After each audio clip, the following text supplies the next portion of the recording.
Hello, you're watching Transbrations. I'm nahshondion. This month, we're celebrating Women's History Month. Today's special guest is Tunisia Offray. Do you want to tell us first about Prestige, or do you want to tell us about women warriors? Women Wealth Warriors, because it kind of lead me into Prestige. So Okay. Women Wealth Warriors was the platform that I created back when I shared my experience of when I first decided to be an entrepreneur.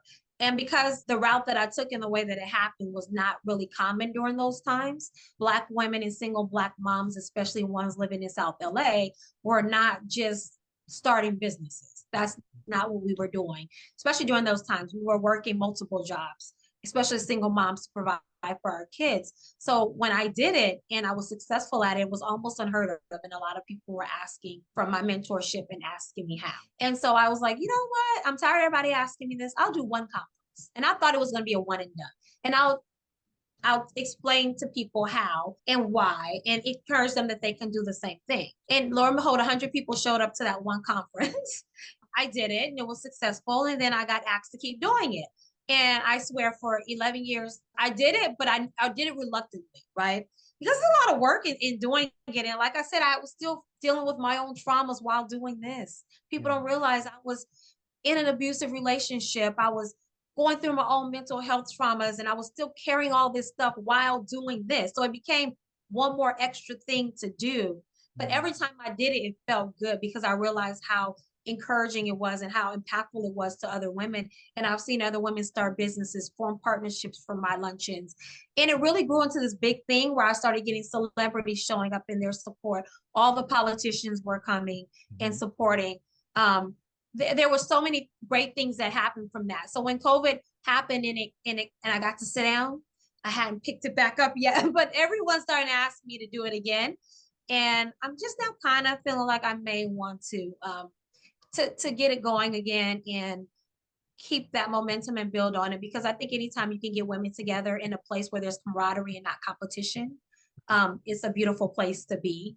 And I am getting the itch to start it again. Coming off the heels of International Women's Day and to encourage women to take a leap as an entrepreneur, Shepherd's Door invited more than 200 women to network and hear from local women entrepreneurs at the 8th Annual Women Wealth Warrior Entrepreneur Luncheon held at the Lake Avenue Church in Pasadena. I want to be able to encourage, inspire, educate, and motivate women who share the same passion to be your own boss and create your own destiny, said Tunisia Offray, a single mom of 4 and founder of the Shepherd's Door Luncheon.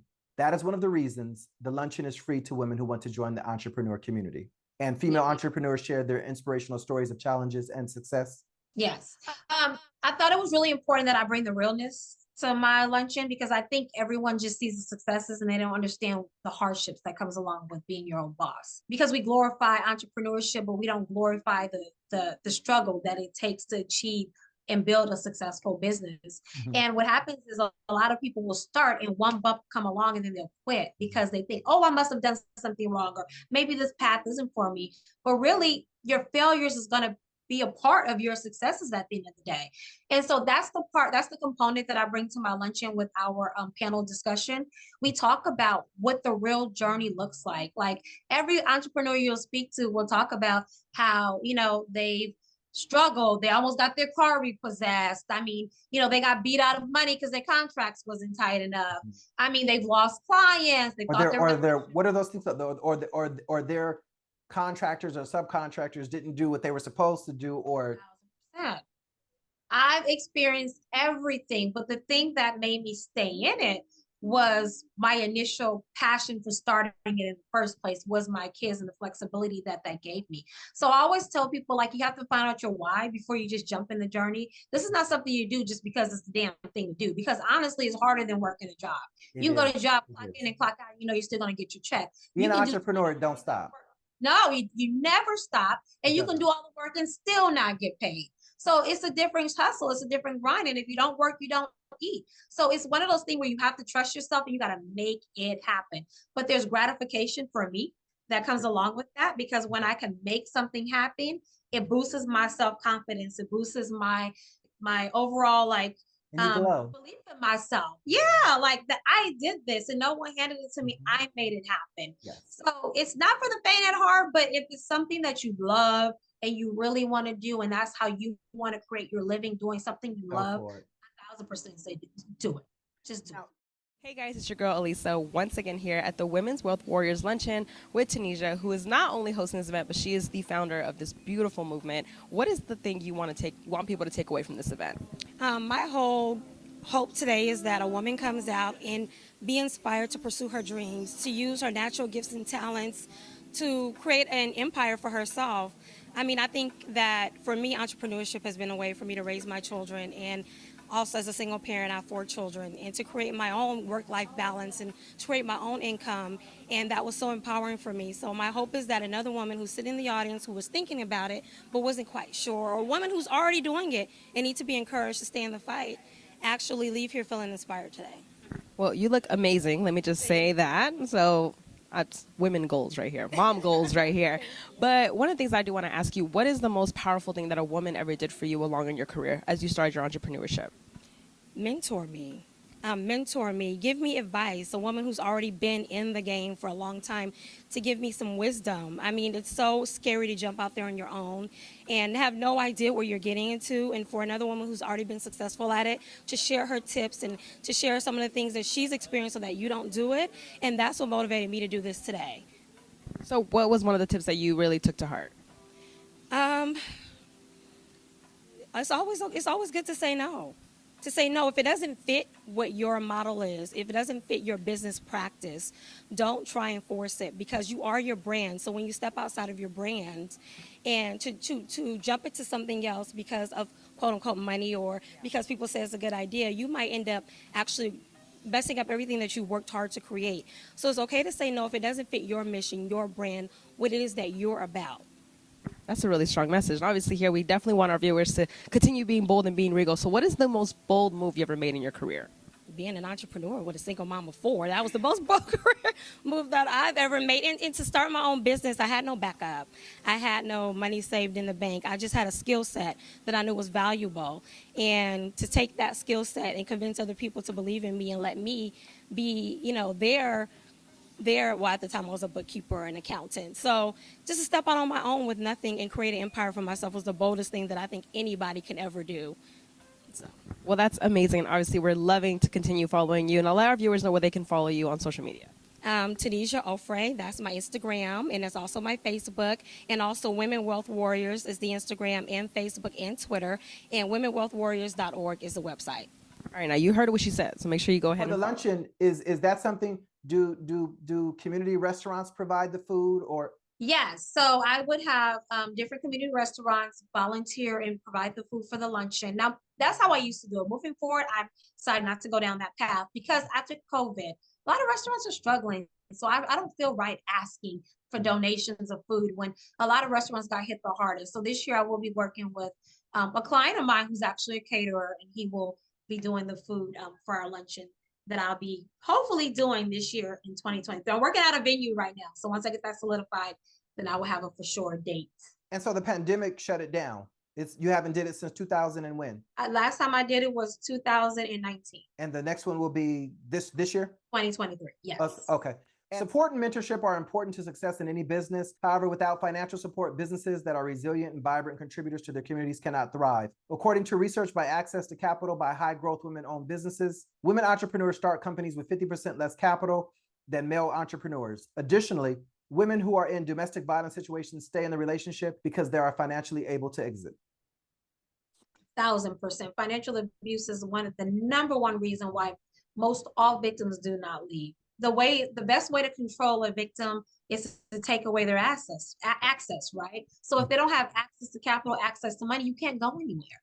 So most victims will stay in those horrible situations of fear that they can't sustain on their own. And it's a valid fear because honestly, it is hard to sustain on your own when you don't have any work experience, when you don't have any money to back you, when you don't have credit, when you don't have a rental history. I mean, there's a lot of things you have to be able to have in place to be able to, get a job and even get a place. Like when you apply for a job and you've never worked somewhere, no one's gonna want to hire you. And when you try and go get an apartment and you don't have a job, no one's gonna rent you the apartment. So these are valid concerns that DV survivors have. And I love the fact that Women Wealth Warriors, we've been able to take these same victims and say, hey, what are you good at? What do you love? And for instance, we have one person who likes to make popcorn, and her popcorn is really good. And she decided to come, and because, I do things for free and give her a booth and sell your popcorn. She was surprised how she sold out. She has built a successful popcorn business from there. I have seen my women come in and create businesses that are still sustainable to this day just from coming to the luncheon. So that's what I try and take. I tell people, like, don't count yourself out. If you love it, somebody else is going to love it. So what do you love? And let's start with that. And then let's build something sustainable that you and your family can live off of. And when they do that, it changes their whole overall, how they feel about themselves, their confidence, their morale is boosted. There's something that comes from knowing that you can take care of yourself. I think every woman, whether you have a husband or not, should know that they can take care of themselves. I think that's really important. Yeah, that is important. And that self-determination. Yeah, for sure. I know at one of your events, you had a field representative, Kashawn Bell, Noreen Sullivan, Chaing Chong, Tony Crosby were there. Pasadena City Police Department Commander Cheryl Moody, retired Pasadena Police Department Lieutenant Riddle. You have a lot of community support involved at your events as well, at the luncheons. Yeah, when it started that way, but it's funny because it kind of took a life of its own. Those are not people that I sought out to invite, but people just started hearing and wanting to come. And the buzz that it created, it did that all on its own. Yeah. Would you say that you are probably one of a handful of African-American women who are doing what you're doing in the San Gabriel Valley? I can't say that I know that because I don't know, to be honest. I mean, I don't really hear if there are things. I mean, I do know this newer generation and now and the whole entrepreneurship thing, it has like created its own buzz. And I do see a lot of younger Black people starting businesses now. I mean, I don't. Yeah. I don't know anyone from, I went to Blair before I went to Muir. I went to Blair for 2 years and I went to Marshall. I don't know that many people who are involved in the community in the manner that you are. Yeah, maybe not the way that I've gone about it. Again, and I would like to see more Black people. And I do think it's slowly happening, especially women being involved more politically, because I constantly say this all the time.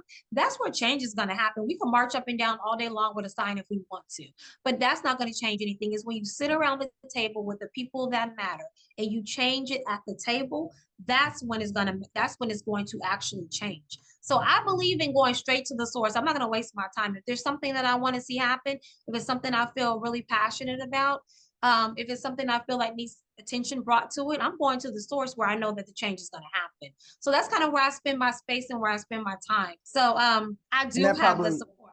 And that probably parlays into you being a boss lady. 1,000%. Yes. Because if I want something, I make it happen. Yeah. I don't complain about it. 1,000%. Yeah. I'm most proud that I have created a platform to highlight other women who have, like myself, defied odds and still persevered. I find strength and inspiration in hearing and meeting these women who have crashed glass ceilings. It reminds me that nothing just happens.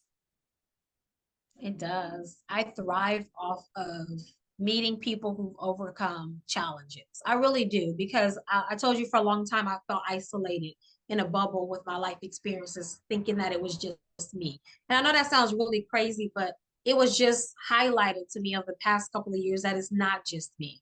And when I have the opportunity to meet other women, I love walking into businesses. When I find out that it's woman owned, I Google, look them up and reach out to them. I just want to hear your journey. And then you find similarities, like, oh my God, I went through something very similar. Like most all women go through this issue where we have to navigate men, right? Where men love to negotiate your vagina for some business. Like, I can't stand that, but they love to try and go there with it. And almost every woman I know say the same thing, like, we're trying to do business and, instead he's trying to figure out how he's going to get with me, or he's trying to offer me this business in exchange for me sleeping with him. Like, we literally all have these stories that we have to navigate that every day. And it's chess, not checkers in this business world, because men are everywhere, right? So you got to learn how to play the chess game and still get what you want, which may be the contract in the business relationship or their business, without really jeopardizing your integrity or yourself.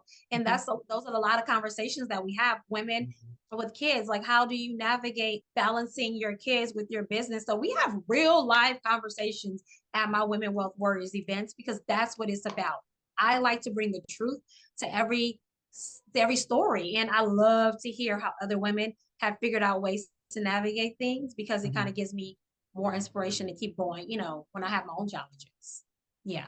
There are strengths and lessons in every challenge we face in life. Challenges come to mold us, give us wisdom, and point us in the right direction. We all have a purpose, and when we learn to trust the process of life, we allow God and universe to place us where we are supposed to be. I 100% believe in that. I think that is my life. I never understood why for a long time, but I realized like that my journey had to unfold the way that it did, and that I was chosen to walk this path. And it seems easy to other people because in everyone else's eyes, I do it effortlessly. But I feel like it looks that way because it was my path, right? Like it was mine. It was carved out just for me to walk. And I stay in my own lane. I stay on my own journey. I don't really care what someone else is doing because that's not for me. This is what's for me. Yeah. And I feel because I stay in my lane and I stay on my path, that's why I have successes in the things that I do, because that's what I'm supposed to be doing. And I tell people, don't look at someone else's story, someone else's journey. Focus on your own story and your own journey. I don't want to be like nobody else. There's people that I draw inspiration from, but I don't want to be like them. I want to be like me. This is my life. This is my journey. I've grown to love it, appreciate it, and accept it. And I often say in my mind, like, if you can change anything, will you? And considering all that I share with you today, like there's a lot of, I wouldn't say a lot, but I've had my own challenges, right? But now I don't know if I would have done it differently, because I'm afraid that if I did, I wouldn't be this version of Tunisia. And I can honestly say, like, I love myself. I love her. I look at her every day, naked and all. And I'm like, damn, bitch, I love you. You are the fucking shit. I don't know if I would be the fucking shit if I had another path. So if, with that being said, would I do it differently? No, because I like her. Yeah. So I'm good. I'm good with it all. I can honestly say I'm good with it all. Yeah. I guess that's how you evolved into being a Renaissance woman. That's it. You've gotten a lot of recognition for your accomplishments. You were honored at the San Fernando Women in Business Luncheon twice, honored at the LA Women in Business Summit, LA Women in Business Women's Council Awards, Business Life Magazine, 29th Annual Women Achievers Awards Luncheon. And you've also been featured on ABC 7, Inside Edition, NBC4, and Access Hollywood. You've received certificates of recognition from Assembly Member Chris Holden, State Senator Anthony Portantino, LA County Board of Supervisors, Catherine Barger, and City of Pasadena Council Member Victor Gordo. And you were nominated by Congresswoman Judy Chu to represent the Congresswoman in the 2020 Rose Parade, where you did what? Oh, where I was, I marched for the 100 women's rights to vote floats. It was 100 influential women from all over the United States of America walked in this parade, and it was government officials from other states, really influential women, some celebrity women, and then it was me. And I don't like to say it was just like, it's just me, like I'm nobody. But when you look at the accomplishments of the other women that I was walking with, I did feel like it's just me. And that was a very surreal moment. I remember I cried the whole time because the song they were playing, God, I can't remember it. I'll find it for you because you got it. I know you know this song. Yeah, so that song, it tells my life story. And at that time, I told you I've always struggled with worthiness because of what happened with me. And I don't know, that was one of the moments that solidified that I'm worthy, and that I'm worthy to be here, and that I'm good enough to be with these other women. And I don't know, it just have my girls come and see me and say like, that's mommy. And to have the Congresswoman actually her say, it wasn't an audition. I didn't ask for it. I didn't even know that it was happening. I got a personal phone call from her. Yes, to do that. And I have a card hanging up on my wall right now, just thanking me. Like, I couldn't believe that she saw fit for me, single mom. Tunisia has been through all these things, to represent her. That said a lot. This real quick. Shepherd's Door, where did the name come from? My mother. I don't know. She said God gave it to her. Because that has something to do with like the church or religion, right? Shepherding. Yeah, well, we're not a religious organization, but my mother is very much faith-based. And she felt like it was basically like, a shepherd protects his sheep. Right. And the door is to say we're open, and to come on in. So it was like a symbol of, protection and then, acceptance. Well, yeah, Yeah. and even in that religious sense, that with the pastors or the preachers, they protect their sheep, their flock, Yeah, their their flock. and Exactly. that's why I was thinking more so the religious, because yeah, shepherding. And in 2022, you were a nonprofit and corporate citizenship awards finalist. Yes. Oh my God. That was another thing I was shocked about. That came out of nowhere. Uh-huh. I was the only Black woman Uh-huh. that out of the head of organizations. Mm-hmm. Yeah, I felt again really honored. I was shocked. Every time I get nominated for an award or something, I'm always shocked because I never know where it comes from. Like no one, Really? yeah, they don't tell you. Either they find you or they look up with the work you do or someone nominates you. And a couple of times I know who did it because they will come back and they will tell me, but usually I never know where it comes from. And that goes back to like, you never know whose heart you're touching, who's watching you. That is You true. think you're doing things and no one cares. And again, I don't do it for anybody other than really for my own personal self, but just to know that you actually bring attention to the lives of people and they notice what you're doing and they care enough to say something and they give you recognition for it is always a very touching thing for me. Yeah. And what year did you get involved with Shepherd's Door? I've always been supportive. So I've been a domestic violence 52-week domestic violence advocate, 40-hour, I'm sorry, domestic violence advocate. So in the state of California, if you want to work with any in the field of domestic violence or any victim, you have to be mandated 40-hour trained. That's the way it's supposed to be. Mm-hmm. I'm finding out that everyone's not abiding by that, and that's a law that I'm working to change. But I did that back in 2011, I think, or 12, somewhere around there. Also, definitely over a decade. Yeah, but I really became in this arena hands-on every single day. I basically run the organization now. I would say solid for the past 7 years. Oh, okay. Okay. Yeah. Are you the executive director or is your mother? My mother's executive director. I'm the president. Life is a journey that has a lot of different paths, but any path you choose, use it as your destiny. It's a quote by Ryan Leonard. Is that one of your favorite quotes? 100%. That sums up me perfectly. Like, this is your destiny. Your path is your destiny. And a lot of times we get so stuck on the negative parts of our life.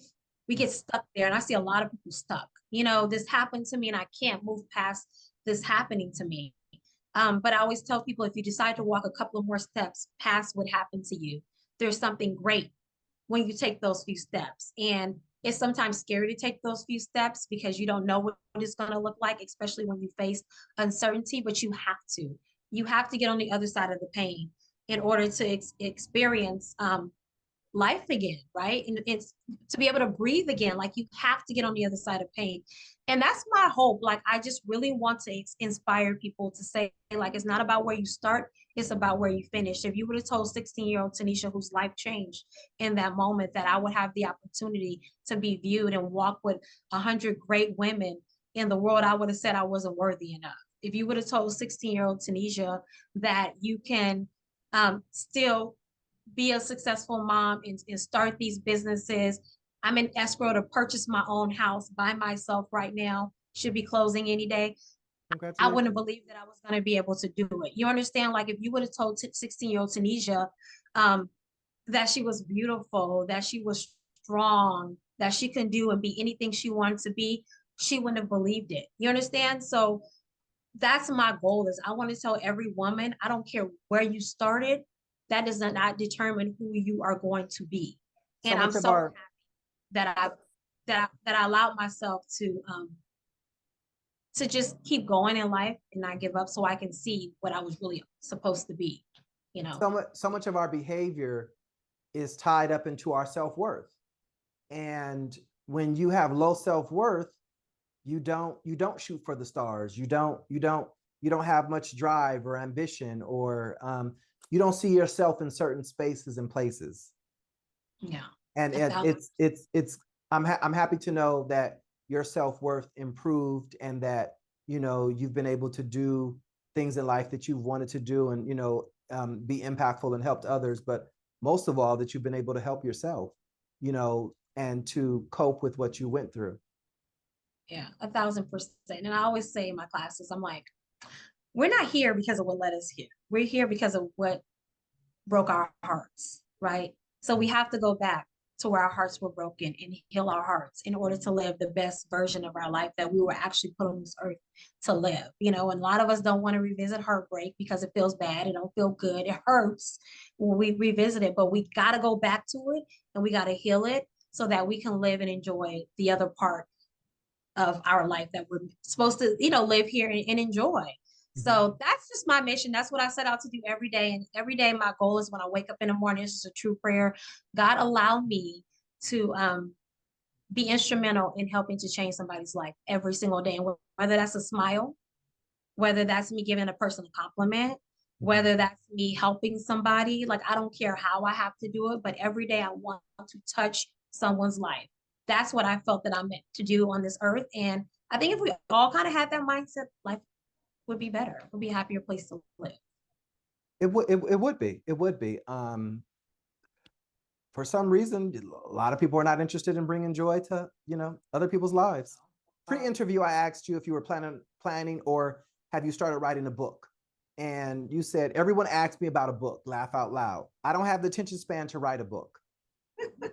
How does that make you feel knowing that people want to see you write and publish a book?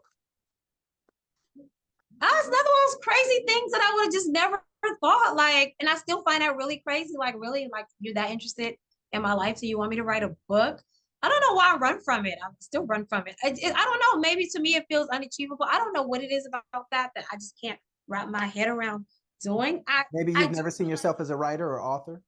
I never have, but I clearly is in my destiny, is in my cards. I know that because it keeps coming back to me. So I'm very clear that it is. How it will unfold, I don't know. And by what path is going to come through, I don't know. But I do believe that at some point that will happen. I don't know when and how, but I do believe it's going to happen. So you take very beautiful, sexy photos and you share them on social media. I was shocked and happy to see them. You know, I was really shocked and it's like, okay, it's like, yes. Initially, were you hesitant to share due to possible haters and criticism, or were you just like? Yeah, I was, because because at first I didn't love myself. So it wasn't really until like I really started to love myself.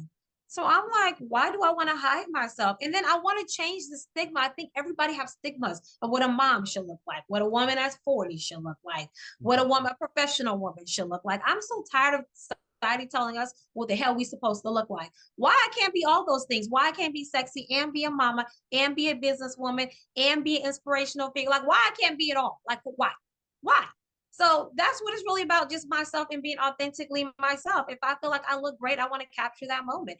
If I'm loving me today, I want to capture that moment. And then when I put it out there for everybody, it's really not for the praise, but it's really to show other women that you can love yourself too. And the feedback that I get from other women is crazy. Like I see women that are like so super, I wouldn't say frumpy dumpy or you know, or less glamorous or overly conservative, and secretly watching and be like, hearting my pictures, and you'll be shocked. If I tell you the people, and I won't say it on camera, who actually be sending me messages and loving it, you'll be stunned, right? So I think I secretly do what I think a lot of women wish that they could do. You know, I think you're right. I think you're right. I think you're definitely right. Yeah. I mean, and I would encourage you to share, not share, you know, show more skin, but to share, to continue, keep it up. Like, I mean, we do. We're here for a limited time. And, you know, when you're feeling good or you have those beautiful moments, those are the moments that you want to capture and to preserve and to share. And, you know, I'm gonna tell you something funny. So, you know, my, the first photo shoot that I did was for my birthday last year. Yeah, last year. Not the year before. And it was when I'm in a black lingerie. My daughters were there. And I did that on purpose. Let me tell you why I did that. I wanted both of them there because they were both struggling with body issues, especially my 18-year-old. And I was like, you know what? If they see that mommy loves herself and I'm damn 40, I was turning 44. What the hell? You can't love yourself and you damn 18 and you don't. Like, I was like, I'm just going to show them. So I had them here and my little 9-year-old was taking back. They was taking behind the scenes footage and Kennedy, and they both were crying. They were so proud of me. Mommy, they were so proud. And then we all went to dinner for my birthday, me and my two youngest girls. They were so proud. And I've seen their self-esteem skyrocket after that. And it wasn't about me saying, oh, mommy is sexy, but it's like mommy loves herself. Mommy thinks she's beautiful. It's actually positive body image. 1,000%. And I've seen a big difference in them since I did that. So like, I just teach them like just to love who you are and celebrate who you are, and you're perfect the way that you are. And I love to see any woman, any size, any shape, any. But it's also but it's also okay to be sexy. We are supposed. I mean, I love being sexy. Show them what you got. Sexy. And people talk about Lizzo. I love her. I love me some Lizzo. I'm like, that's right, bitch. Do it. Do you? If you feel good in your skin, do you. Period. Yeah. I'm here for it. That's it. Yeah. I ain't got nothing bad to say. All day long. This was one of your Facebook posts. Sorry, not sorry to anybody I hurt this year. I just want to say you deserved it. Stop playing with me. You let them know. Because I'm intentional. If I did it and it hurt your feelings, that's exactly what it was intended to do.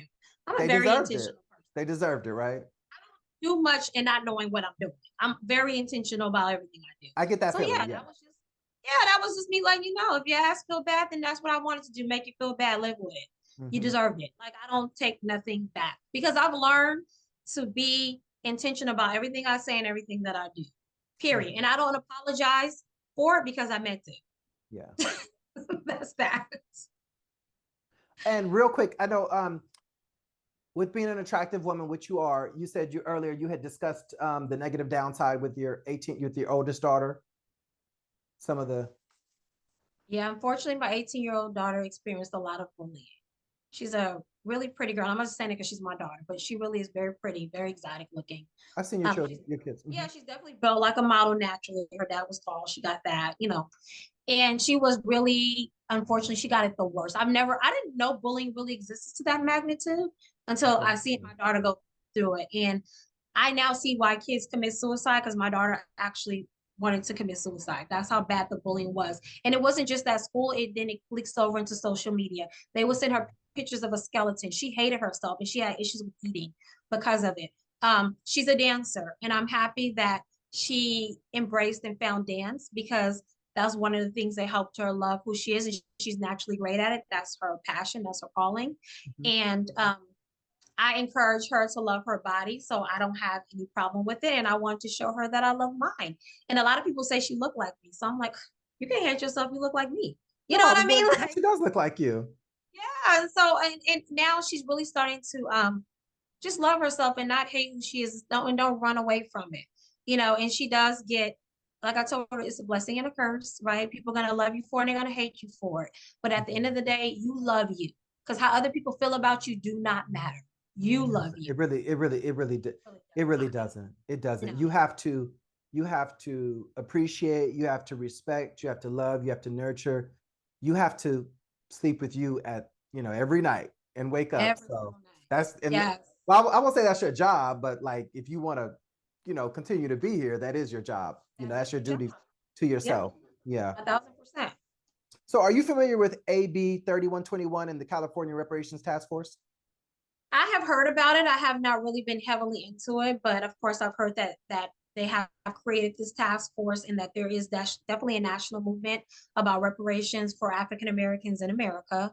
I don't follow it closely to know exactly where we're at with it, but I do feel like it's a conversation that needs to be had, because every single other nationality who have been wrongfully treated by white people in America have received some type of compensation for it, except for African Americans.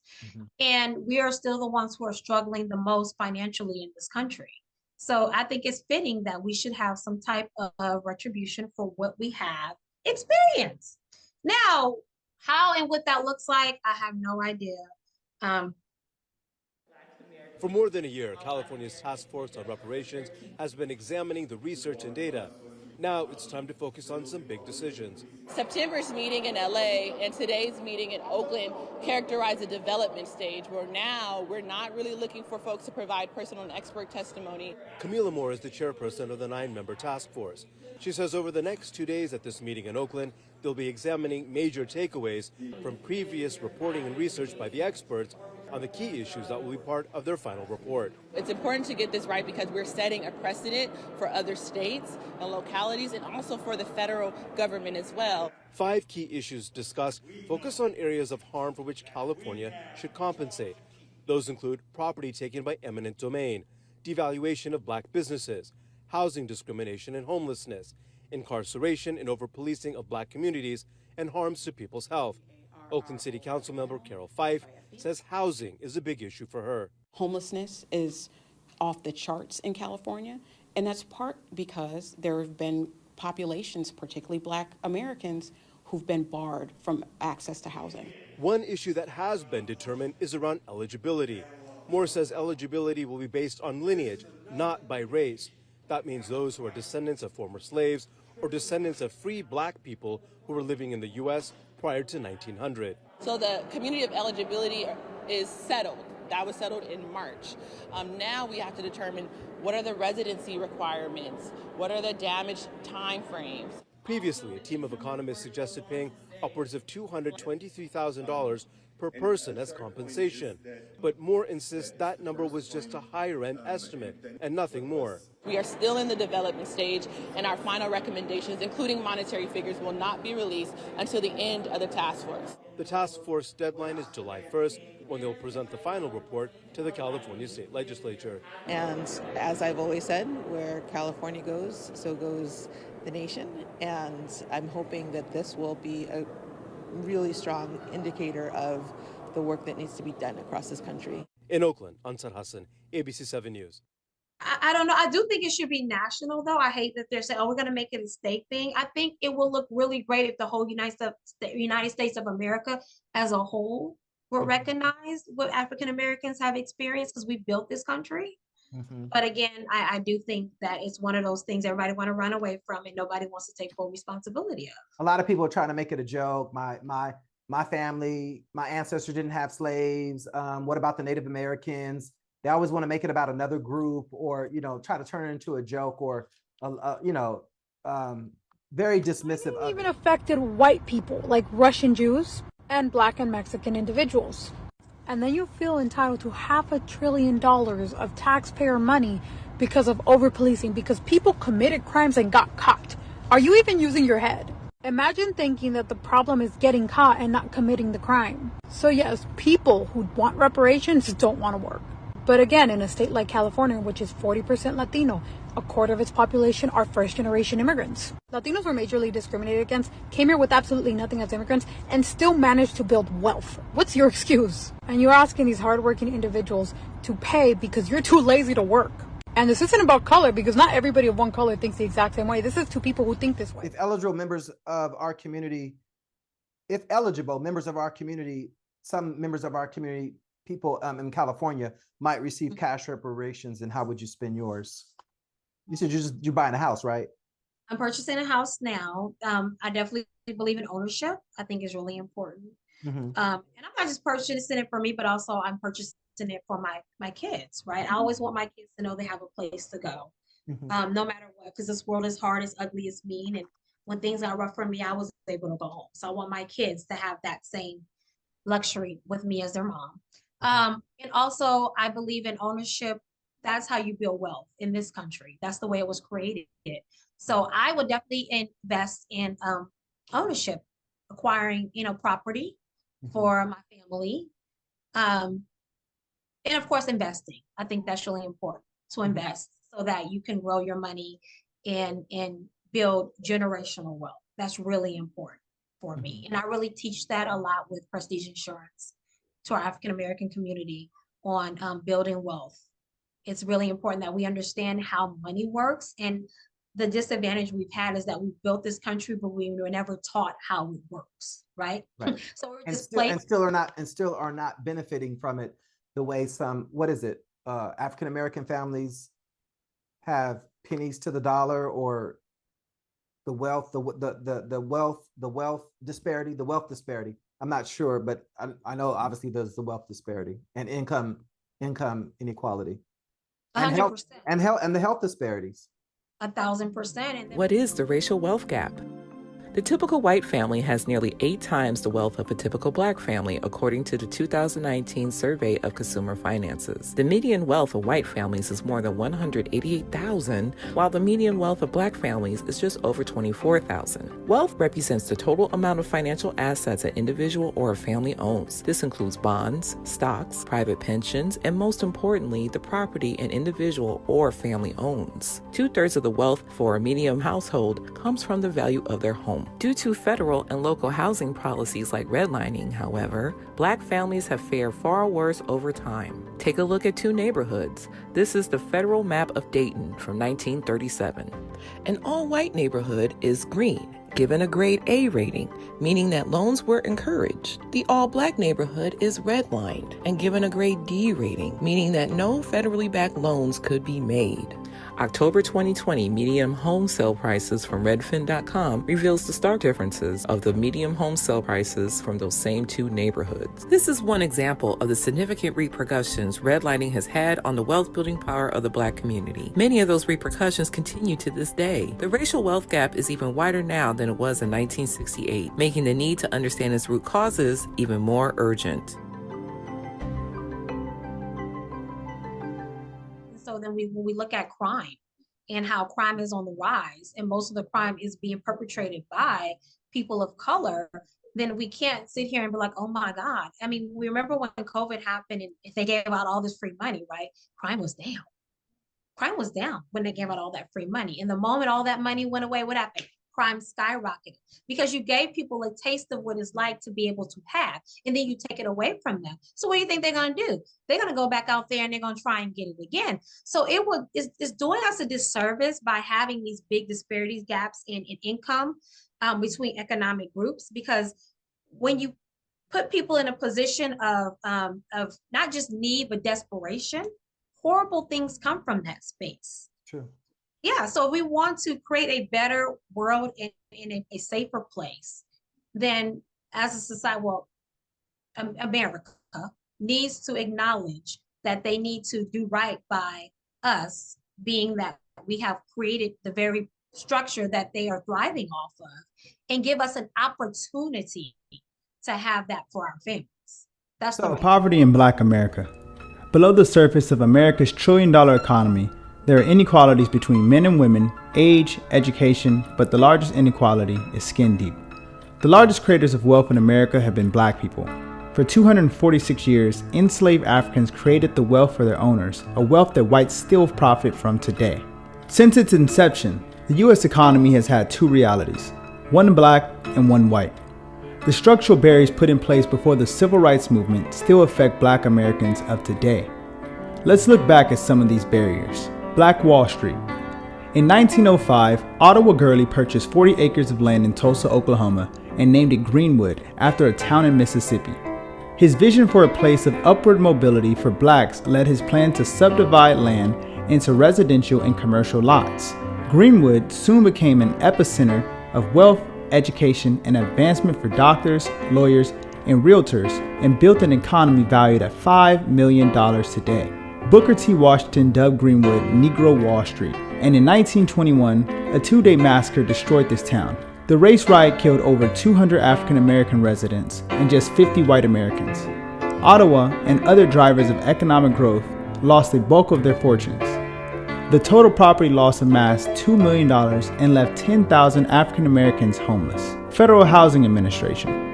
In 1934, the FHA introduced policies that prevented African Americans from buying homes in specific neighborhoods by dividing cities into A, B, C, or D classifications, which institutionalized racism and segregation. This tactic, called redlining, denied home ownership loans based on race and ethnicity. This discouraged the possibility of investment in Black home ownership. This clause went on until the 1968 Fair Housing Act was established. Today's facts. While the U.S. government has played a huge role in our racial wealth gap, so have U.S. banks. African Americans have faced subprime mortgages with exploitive higher interest fees by big banks, including Bank of America and Wells Fargo. In 2008, Cleveland sued 21 of our nation's largest banks for violating fair housing laws by singling out African Americans with subprime mortgage loans to people who could never repay.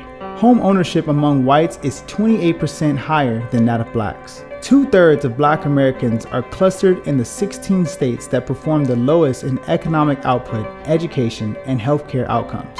On average, the net worth of a typical white family is nearly 10 times greater than that of a black family. 20% of African Americans fall below the poverty line, and the wealth of African Americans is 17 times less than white Americans. That you mentioned crime, this was my question that I had earlier. I'm just perfect how this worked out. So I live in the Bronx, and I became aware of shot spotters a decade ago once I moved to the Bronx. I lived on a place, my first apartment was on a place, it was called Ellesmere Place. And I was always nervous leaving and going. And I referenced it as a nightmare on Elm Street.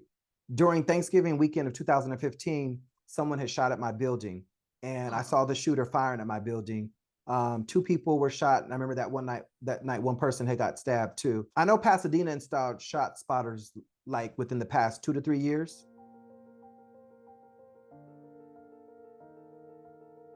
Hello, I'm Councilmember Tyrone Hampton. The City of Pasadena is committed to reducing illegal firearm use to protect the quality of life for those living within our communities.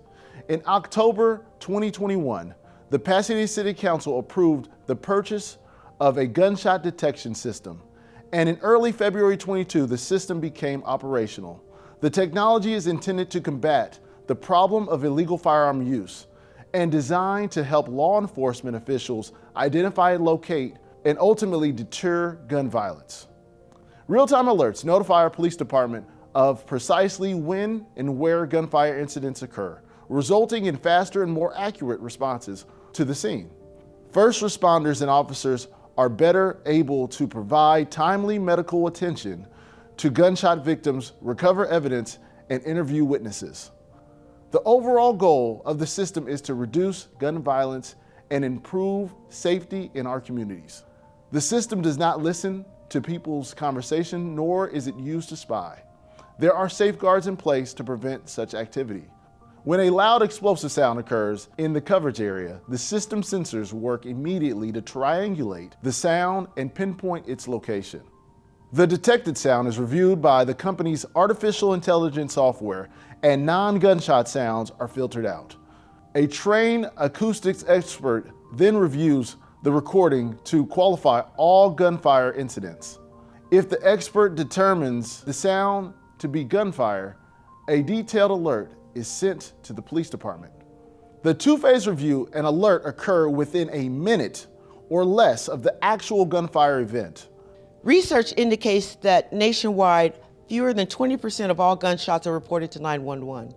ShotSpotter technology will eliminate the reliance on delayed and unreported calls, and the immediate alerts will enable officers to quickly mobilize and safely respond to the exact location of an incident. The gunfire data can also provide investigating officers with detailed information to improve evidence collection, prosecution, and overall crime fighting efforts. Within the first few weeks of the February 9, 2022 go-live date, the system has detected more than 10 different shooting incidents in the coverage area with over 50 rounds fired. Of the different gunfire events, the police department received 911 calls from only 4 of the shootings. Because of the direct alerts to officers' cellular devices, they were able to respond quickly and capture either pertinent evidence or contact potential witnesses to the shootings. This information will undoubtedly help detectives. As we move forward with the use of ShotSpotter, we expect the system will help bring to justice those responsible for the criminal acts, and through our outreach efforts, the police department can provide assistance to those communities who are negatively impacted by gun violence. Thank you. What are your thoughts on the increase of violence in Pasadena, especially gun violence? Ooh, I think that it goes back to what we just said before, right? The disparities, and Pasadena is definitely guilty of it. The wealth disparities here, and we see it just how people are being pushed out. Brown, really Black people mostly, are being pushed out of this city because it's unaffordable, right? So when you do that, you can't expect anything else to happen other than what we're seeing is uptake of crime. Mm-hmm. The lack of jobs, the lack of availability. When people don't have constructive things to do, they do destructive things. Anger, the frustration that people have. Like, this is how it all comes out. You know, some people, they get angry, they go to the gym. Some people get angry, they go blow up and shoot some shit up. I mean, like, that's the way that it works, right? If you don't have any other, they got their outlets. They got their outlets. If you don't have education, you don't have support. I have clients who never went to school because they couldn't, because their family didn't let them go to school because everybody had to be a gangbanger. That's what we did, you know? So when everybody got to go be a gangbanger and you don't have education, you can't go tell a person to go get a job. What are you talking about? Yeah. Like, so they don't have no skills, no life skills. No life skills. And so this is what we see. I think that Pasadena could do better with equity in the city and in giving that same equity to everybody instead of pushing people out and forcing people to abandon the very places that they call home. I think that that's really important. There's a lot of mayors who've signed up to study, you know, to possibly give reparations to their to certain citizens, African American community. I know the city of Los Angeles has a reparations task force as well. Rhode Island's does. I think there's one in Minnesota. I'm not sure. I think there's one in Houston. I know it was either in Hanford or I know in San Francisco's doing it for the transgender community. But there are certain mayors who have signed on to provide some type of reparations for primarily African American community members in different, you know, forms or whatever. So that's a big thing. So people, I think they take for granted what survivors of violence experience and what PTSD really feels like. And it doesn't feel good for most of us who have to live with it. And you're usually triggered every day, almost every day, multiple times a day sometimes, and that can make it debilitating. So I totally get it, you know, and again, that's what society needs to come back to, understanding and being more supportive of trauma and understanding how trauma works and creating spaces for people to live in healthy ways who are experiencing trauma so they don't lead to doing things that we see, drugs and self-harming and harming other people. You know, it's just trauma.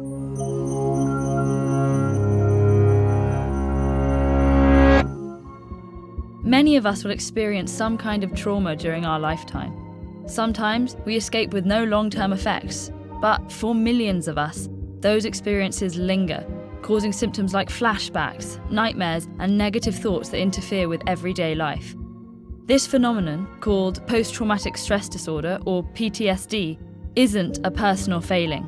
Rather, it's a treatable malfunction of certain biological mechanisms that allow us to cope with dangerous experiences.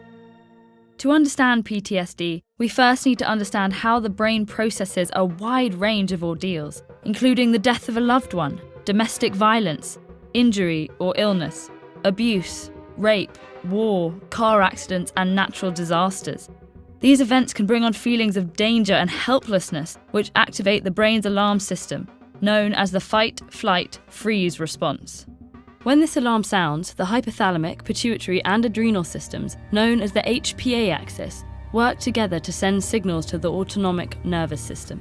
That's the network that communicates with adrenal glands and internal organs to help regulate functions like heart rate, digestion, and respiration. These signals start a chemical cascade that floods the body with several different stress hormones, causing physiological changes that prepare the body to defend itself. Our heart rate speeds up, breathing quickens, and muscles tense. Even after a crisis is over, escalated levels of stress hormones may last for days, contributing to jittery feelings, nightmares, and other symptoms. For most people, these experiences disappear within a few days to 2 weeks as their hormone levels stabilize. But a small percentage of those who experience trauma have persistent problems, sometimes vanishing temporarily, only to resurface months later. We don't completely understand what's happening in the brain, but one theory is that the stress hormone cortisol may be continuously activating the fight, flight, freeze response while reducing overall brain functioning, leading to a number of negative symptoms. These symptoms often fall into 4 categories: intrusive thoughts, like dreams and flashbacks, avoiding reminders of the trauma, negative thoughts and feelings like fear, anger, and guilt, and reactive symptoms like irritability and difficulty sleeping. Not everyone has all these symptoms or experiences them to the same extent and intensity. When problems last more than a month, PTSD is often diagnosed. Genetics, ongoing overwhelming stress, and many risk factors like pre-existing mental illnesses or lack of emotional support likely play a role in determining who will experience PTSD. But the underlying cause is still a medical mystery. A major challenge of coping with PTSD is sensitivity to triggers, physical and emotional stimuli that the brain associates with the original trauma. These can be everyday sensations that aren't inherently dangerous, but prompt powerful physical and emotional reactions. For example, the smell of a campfire could evoke the memory of being trapped in a burning house. For someone with PTSD, that memory activates the same neurochemical cascade as the original event. That then stirs up the same feelings of panic and helplessness, as if they're experiencing the trauma all over again. Trying to avoid these triggers, which are sometimes unpredictable, can lead to isolation. That can leave people feeling invalidated, ignored, or misunderstood, like a pause button has been pushed on their lives while the rest of the world continues around them. But there are options. If you think you might be suffering from PTSD, the first step is an evaluation with a mental health professional who can direct you towards the many resources available. Psychotherapy can be very effective for PTSD, helping patients better understand their triggers. And certain medications can make symptoms more manageable, as can self-care practices like mindfulness and regular exercise. What if you notice signs of PTSD in a friend or family member? Social support, acceptance, and empathy are key to helping and recovery. Let them know you believe their account of what they're experiencing, and that you don't blame them for their reactions. If they're open to it, encourage them to seek evaluation and treatment.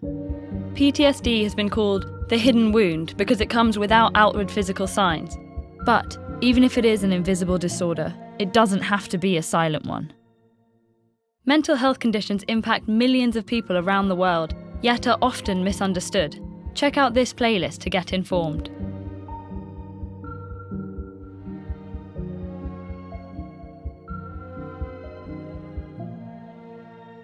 So now my last question for you is, what are your future goals? Oh, to live my best life. My future goals are, I'm purchasing my home. I'm excited about that. Mm-hmm. I do have a couple of projects that I feel like I just want to get out there, but I'm not kind of sure how I want them to look. But that really is my goal, is to, I learned that I'm creative. That's like my outlet to dealing with, the things that I feel like are important in my own traumas. Mm-hmm. And I like to do that in an educational but fun type of way. So I have a couple of projects that I want to see come into fruition. I'm not going to say exactly what they are yet because I'm not quite sure how I want them to unfold, but a lot of it would have to. No, it's okay. It's okay. Yeah. Okay. Well, a lot of it would have to do with just highlighting my life and what that looks like behind the scenes. I think that's really important. I've gotten propositioned to do reality shows before and things of that nature that I kind of walked away from because I wanted to have control over what that looks like. Yeah. So I'm definitely exploring that a little bit more.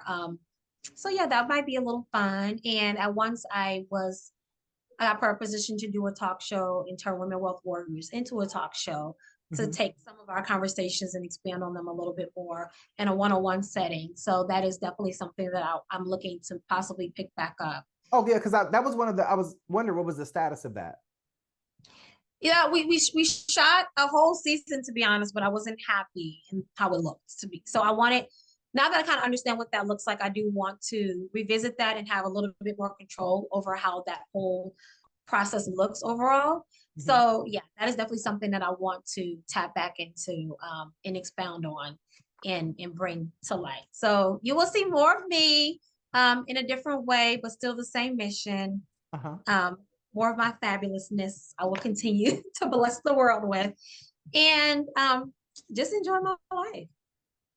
You had said that the show allows me to reach out to my fans on a weekly basis, helps me to build a closer connection with the audience and viewers directly. It will feature powerful women who will open up to viewers to discuss issues women face in today's society and obstacles women have to overcome to achieve great success. This show will help change the way people think and the way they feel about their lives and destiny. 1,000%. And that's exactly what I want to do. Anyone who's had the opportunity to come to Women Wealth Warriors Luncheon, it's an experience. I think that's what made it so successful. I wasn't just creating a luncheon, but it was a whole experience that you got. And I want to take that experience and then reach more people. Because if I can get more people to be able to tap into the inspiration that comes from that, is more lives that I'll have the opportunity to impact. So that's my goal. Enjoy the rest of your night, your weekend. Exactly. Well, whatever you do, enjoy and stay safe out there in California. Love you. Bye, And sweetie. Love you too. Bye-bye. Okay, bye. Thank you for watching TRANSBRATIONS. You're watching part 4 of Tunisia Offray's interview for Women's History Month.